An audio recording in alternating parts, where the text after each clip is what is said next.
Hello, everyone. Let's talk about Europe and Western Asia in the Middle Ages. Roughly, look at the number of centuries we're talking about here. If you take a Western civilization class, we'll spend a lot of time on this. This is all in one chapter, and there's some dramatic changes going on in Europe during that time period. This will concentrate on some of the political developments and legal developments in Europe during this time. I last left off talking about the Treaty of Verdun. That is the treaty that ended up splitting Charlemagne's empire. Remember Charlemagne, German emperor, later Holy Roman Emperor, into three different territories divided among his grandsons. You don't have to remember those names, but just look at the territories. We'll see France emerging over here. We see this is going to be Germany, but Germany doesn't become a country in Europe until 1871. So this is going to be the German Empire, actually, right here. You can see Italy down here extends into Italy. Northern Italy is kind of a rich region. So it lets you know that it's attractive to a lot of people, in particular German emperors who like to try to conquer this and control the wealth there. Who doesn't want extra cash? Also interesting here is the Papal States. It lets you know that the Pope is a powerful figure. They act like sort of kings and manage their own territory at that time. So they're not just religious leaders, but we'll pick up on that a bit later. So let's look at this. We have 843 is the Treaty of Verdun. Charlemagne's empire splits in three. And it's also, so there are also a couple of important developments that happen in the 9th century as well. 9th century, 800s. Europe is going to be invaded by three principal groups of people. After Charlemagne, what you have is a series of weak rulers. Life is going to become localized, and people throughout Europe are going to turn to local strongmen for protection. It's going to lead to the development or acceleration of the development of something we call feudalism and manorialism, where you see peasants and serfs existing in Europe, most people being peasants and serfs. The biggest threat to Western Europe is going to be invasion from Scandinavia, from Denmark, Sweden, and Norway in particular. Those are the Vikings. Vik is the word for Greek. Those are the Vikings. Those are the brutal warriors, man. They hop on those Viking ships that can go all over. Remember, later on, they get to North America as well. They go across the Atlantic. But now they're attacking Europe. They go into Eastern Europe, all the way into Russia, make it all the way to the Black Sea. They're all over the place, and they attack, and they are unbelievably brutal. When you are living in a village, say in Europe at that time, you wake up and see a Viking ship in that waterway next to the village, you know it's your time to die. These are brutal people. They take whatever they want, obviously, all kinds of different things. Women are not treated well. They capture slaves. So they're heavily involved in raiding throughout Europe, in England, in Ireland, and in Western Europe. These are the Vikings, the Norsemen. I think there was a movie Thor out recently. The Northmen, the Normans. Normandy, France is named for the Vikings. Northmen, Norsemen, those sorts of things. So they have these amazing ships that they can pack, maybe at most 50 people on there. And multiple ships, of course, can really cause a lot of destruction. We don't know why they left, maybe overpopulation. It's primarily men looking for fame and fortune, maybe that. It's a brutal backwards age at that time, but they attack all over. And so for roughly a century to a century and a half, you see Vikings attacking and leaving until they finally settle down. They're going to settle down ultimately in parts of Europe. And you can see these sorts of Viking attacks over here. Here's Sweden, Norway, and Denmark, by the way, all the way over here into England and various parts. They get into the Mediterranean, various parts of Europe. As I said, here's another map where you can see the Vikings are one group. Look here, these would be Muslim invaders who primarily invade parts of Italy, in particular, in Sicily over here. So the Vikings from the north, Muslims from North Africa, and Magyars, a group of people known as the Magyars who invade in the 9th century from Asia and move into Eastern Europe as well. See, this is Kiev. The Vikings get to Kiev. That's a city in Ukraine today, but was once part of Russia as well. So the Vikings are all over the place. There's a Viking ship, pretty amazing things. They can go all over the place. As I said, the Magyars are the ones who move into Eastern Europe from Asia. Europeans thought they were the Huns. Chroniclers wrote down the Huns are attacking again. But they're not the Huns, they're Magyars, they're a different ethnic group. Although when they ultimately settle after attacking and causing a lot of trouble, when they ultimately settle down, the region Hungary is named after him. Hungarian, by the way, is a unique language in Eastern Europe. It's not related to anything else. It's kind of similar to maybe Finnish, aspects of Finnish, but that's because they're from a different wave of people that sort of migrate into Europe. They're ultimately going to be defeated by a Holy Roman Emperor by the name of Otto I. And they settle down, and later on they become Christians, just like the Vikings. Vikings are going to ultimately settle down and become Christians in Europe. It takes a while, though, to get rid of the sort of paganism, that Norse religion they had. Muslims, by the way, another group that invade from southern Italy. There's just another map to look at this.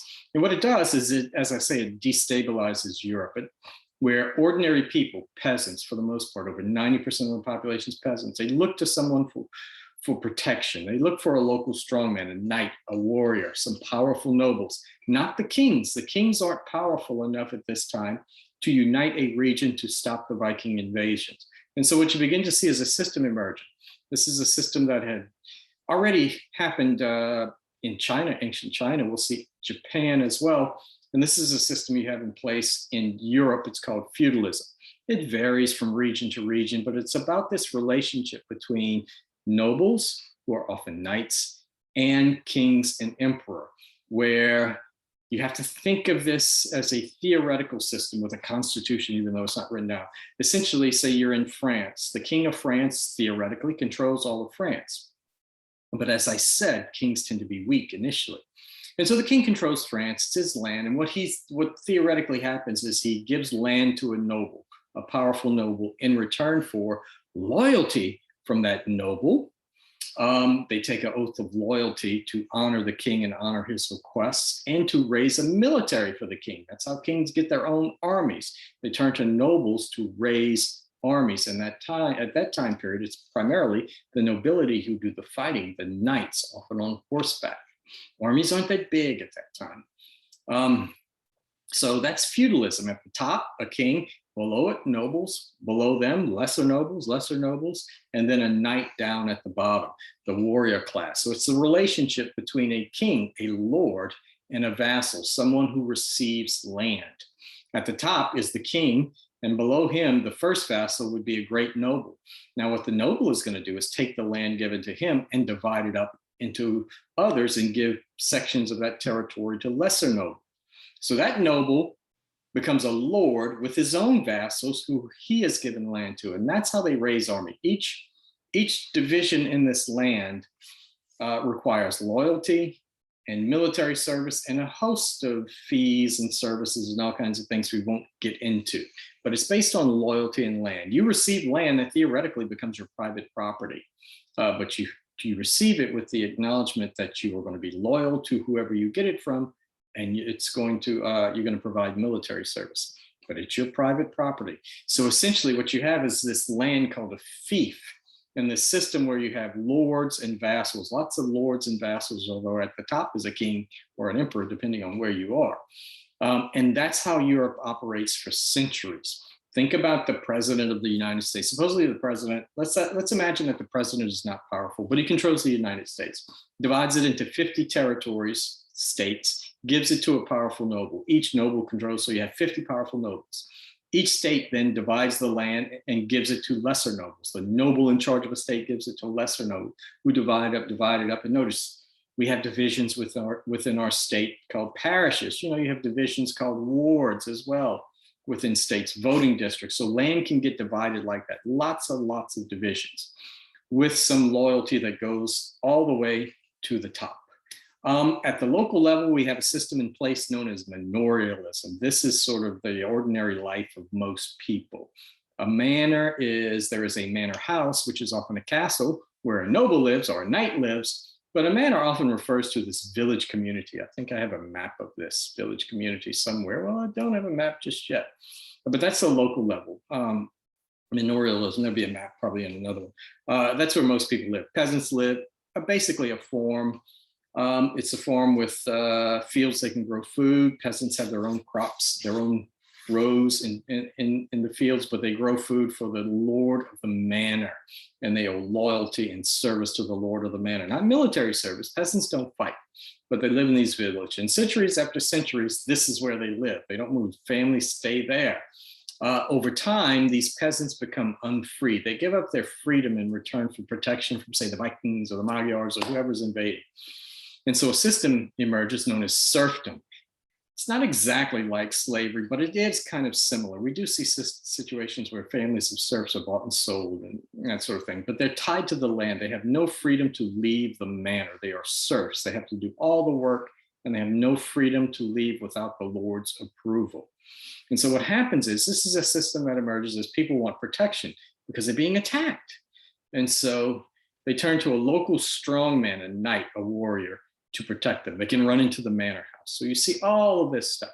And by the way, there's this vast system of serfdom that occurs, but there are also slaves, by the way, in this society as well, actual slaves. So here's feudalism at the top, the king, lords, lesser lords, all the way down to the knights, and at the bottom are peasants and serfs. Peasants have a little more freedom. Now, what's going on at this time, you're going to have a period where the invasions are going to stop. The invaders are going to settle down, not Muslims, but the Magyars and the Vikings are going to settle down in parts of Europe and become Christians. They'll become Christians over time. And so they stop invading, they just settle down and take over territory. And some of them become nobles within this system of feudalism. And so we're going to look at a couple of places and how we begin to see national development occurring. How does France come to be? What about England? How about Germany? What's going on there? So we're going to look at different things now. And let's start with England at this time. England, there's a period in England known as Anglo-Saxon England. That's when the Angles and Saxons were there. I don't know, you can watch, what is that show? It's a pretty good show on Netflix, The Last Kingdom with Uhtred, son of Uhtred, or whatever his name is.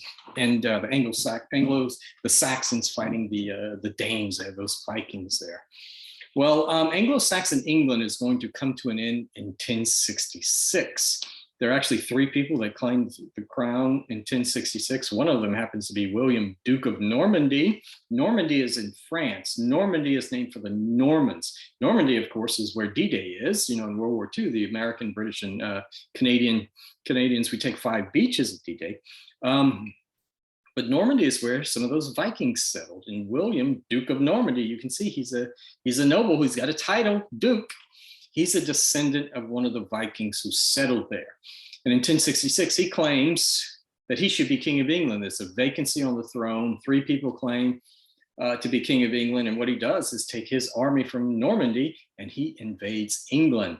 And he defeats the last Anglo-Saxon king of England, King Harold, at the Battle of Hastings in 1066. And so he becomes king of England. He's still Duke of Normandy. So theoretically, he has to provide loyalty and military service as a duke in Normandy, France, to the French king, but now he's king of England as well. He's very, very powerful.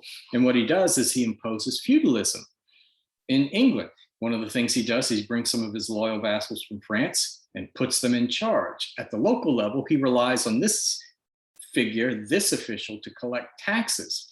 It's a guy by the name of Sheriff. I don't know if you watched the Lord of the Rings, the hobbits live in the Shire, right?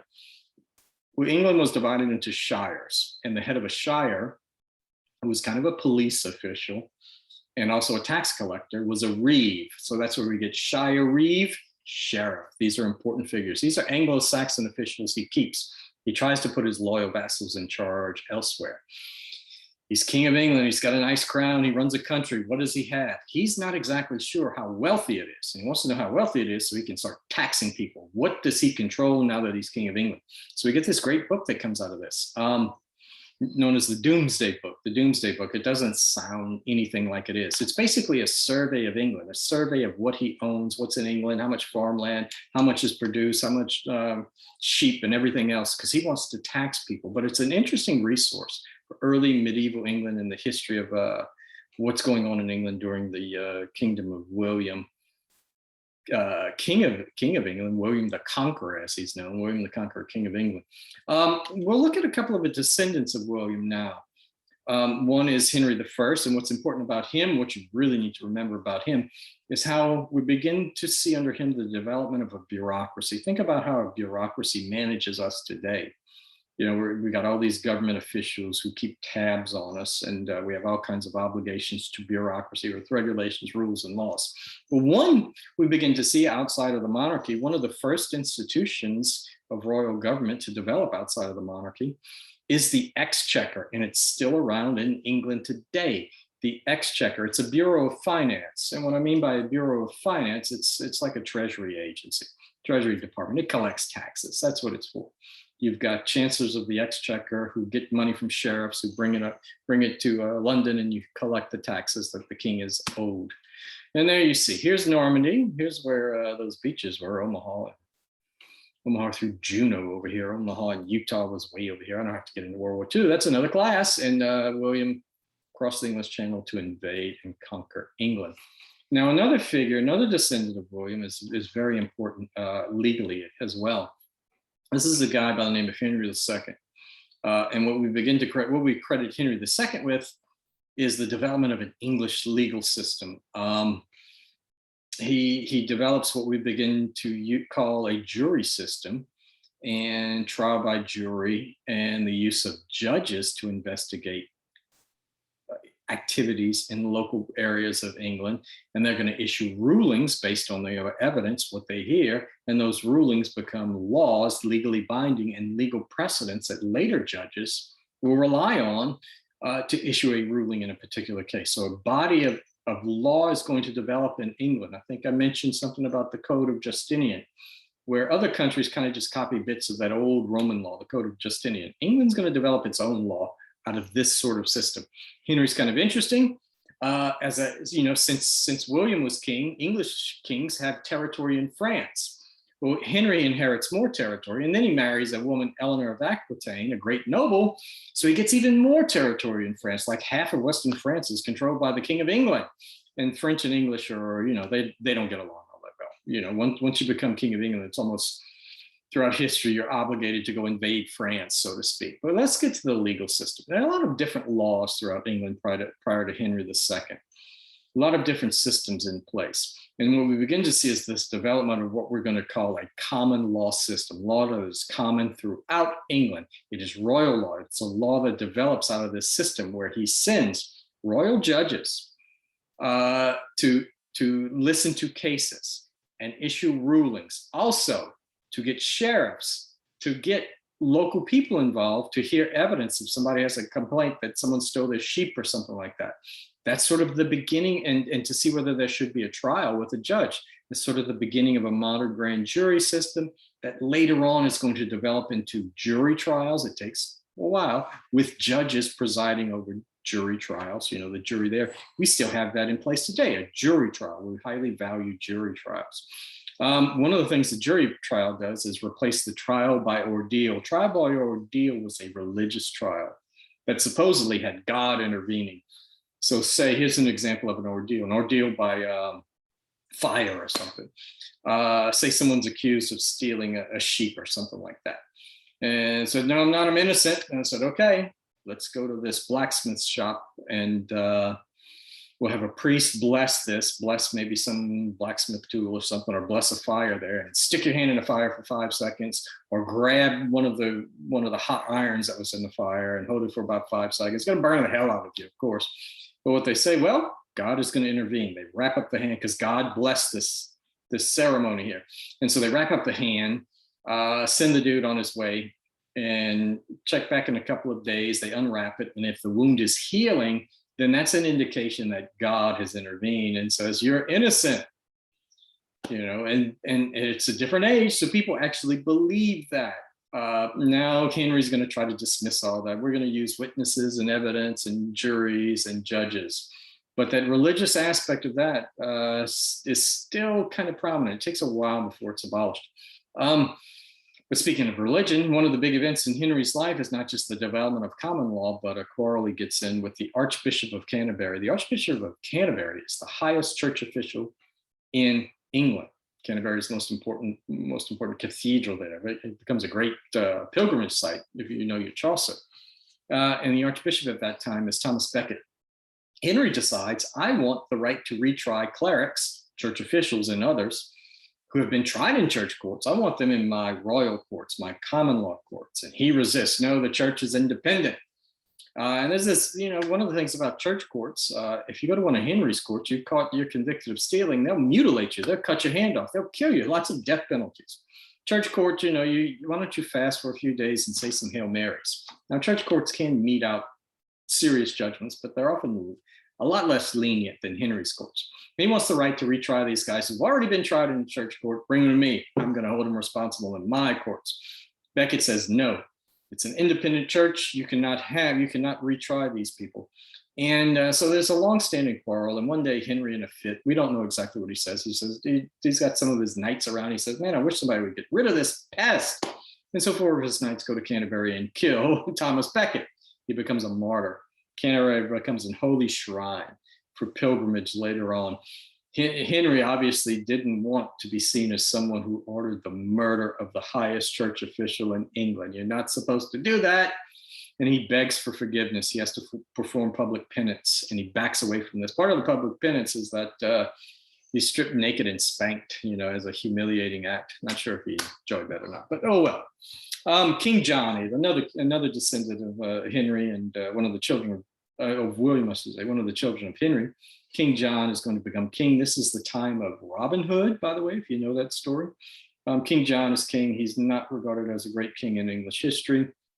He's a king who inherits a crown that is deeply, deeply in debt, always has financial problems, always running into issues, trying to raise taxes, abusing feudal rules as well. Lords have certain obligations to their vassals, and one is to treat them with respect, find suitable husbands. If the vassal is killed in battle, for instance, you have to find a suitable husband for the daughter, and all of those things. He violates all these rules. The nobles hate him.